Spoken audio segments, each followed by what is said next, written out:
এই চিঠিটা স্বামী বিবেকানন্দের বাণী ও রচনা গ্রন্থের সপ্তম খণ্ডে পত্রাবলী নামের পত্র সংকলন থেকে নেওয়া হয়েছে। এবার আসি লেখক পরিচিতিতে। ব্রিটিশ শাসনাধীন ভারতবর্ষে 1863 খ্রিস্টাব্দের 12ই জানুয়ারি সিমলার দত্ত পরিবারে জন্মগ্রহণ করেন স্বামী বিবেকানন্দ। পিতার ব্যারিস্টার বিশ্বনাথ দত্ত, মাতা ভুবনেশ্বরী দেবী। ছেলেবেলায় তার নাম ছিল বীরেশ্বর বা বিলে, আর ভালো নাম ছিল নরেন্দ্রনাথ।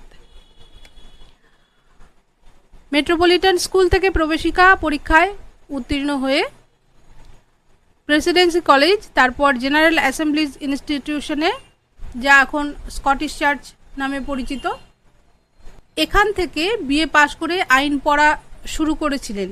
কিন্তু বাবার মৃত্যুর পর অর্থাভাব দেখা দিলে তার পড়াশোনা বন্ধ হয়ে যায়। এফএ পরীক্ষা মানে হচ্ছে ফার্স্ট আর্টস।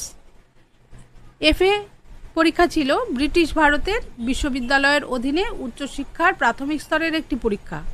এটি পাশ করার পর ছাত্ররা বিএ অর্থাৎ ব্যাচেলর অফ আর্টস স্তরে ভর্তি হতে পারত। স্বামী বিবেকানন্দ তখন নরেন্দ্রনাথ দত্ত নামে পরিচিত।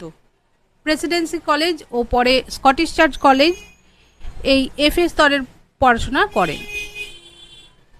এই সময় থেকেই 1881 সালের আশেপাশে তিনি রামকৃষ্ণ পরমহংসের সংস্পর্শে আসেন।